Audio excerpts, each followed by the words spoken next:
ഇന്നത്തെ വീഡിയോയിൽ നമ്മൾ ഹോർട്ടിക്കൾച്ചറൽ തെറാപ്പി അല്ലെങ്കിൽ പ്ലാന്റ് തെറാപ്പി ഈ ലോക്ക്ഡൗൺ സമയത്ത് നമുക്ക് എങ്ങനെ ഹോർട്ടിക്കൾച്ചറൽ തെറാപ്പി കൊണ്ട് നമുക്ക് കുറേ മാനസികമായിട്ടുള്ള കുറേ ഫ്രസ്ട്രേഷൻസൊക്കെ ഒഴിവാക്കാൻ പറ്റുക, അതേപോലെ റിലാക്സേഷൻ കിട്ടാനായിട്ട് നമുക്ക് ചെടികളോ അതേപോലെ തന്നെ പഴച്ചെടികളോ പൂച്ചെടികളോ അതേപോലെ തന്നെ പച്ചക്കറി ചെടികൾ അതേപോലെ തന്നെ ഇൻഡോർ പ്ലാന്റുകളൊക്കെ വെക്കുന്നത് കൊണ്ട് ഒരു പരിധി വരെ നമുക്ക് ഹോർട്ടിക്കൾച്ചറൽ തെറാപ്പി എന്ന് നമുക്ക് പറയാം. കാര്യം എന്ന് പറഞ്ഞു കഴിഞ്ഞാൽ മനസ്സിൻ്റെ സമ്മർദ്ദം അതേപോലെ പ്രഷർ ഒക്കെ കുറയാൻ വേണ്ടിയിട്ട് നമുക്ക് നല്ല ലോകത്തെമ്പാനുമുള്ള ആളുകൾ ഇതേപോലുള്ള പൂക്കളും ചെടികളും ഇലകളും ഒക്കെ കൊണ്ടുവന്ന് തന്നെ ഇന്ന് ഒരുപാട് സന്തോഷം അനുഭവിക്കുന്ന ആളുകളാണ് നമ്മളിൽ 99% ആളുകൾ.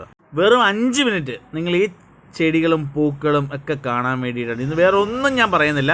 ഈ ചെടികളും ഈ പൂക്കളുടെയും തരുന്ന ആ ഒരു സന്തോഷം നിങ്ങൾ കണ്ണ് നിറഞ്ഞും കാണുക, നിങ്ങളെ ഹൃദയം നിറയും എന്നുള്ള കാര്യം ഉറപ്പാണ്.